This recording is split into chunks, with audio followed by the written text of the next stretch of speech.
বন্দরনগরী চট্টগ্রামের মানুষের কাছে এখন বিদ্যুৎ মানেই এক সোনার হরিণ। দিনের ৭ থেকে ৮ ঘন্টা লোডশেডিংয়ে জনজীবন এখন আক্ষরিক অর্থের স্থবির। কিন্তু এই অন্ধকারের কারণ কি? কাগজে কলমে ২৮টি বিদ্যুৎ কেন্দ্র থাকলেও যান্ত্রিক ত্রুটি আর জ্বালানির সংকটে অচল হয়ে পড়ে আছে ১০টি বড় কেন্দ্র। সক্ষমতা যেখানে ৪,৬০০ মেগাওয়াট, সেখানে উৎপাদন নেমেছে অর্ধেকেরও নিচে। বিশেষ করে গ্যাস সংকটে ৪২০ মেগাওয়াটের রাউজান কেন্দ্রটি পড়ে আছে নিতর পাথরের মতো।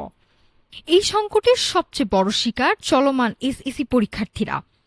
গরমের টেকা দেয়, তার ওপর রাতের অন্ধকার, প্রস্তুতিতে নামছে ধস।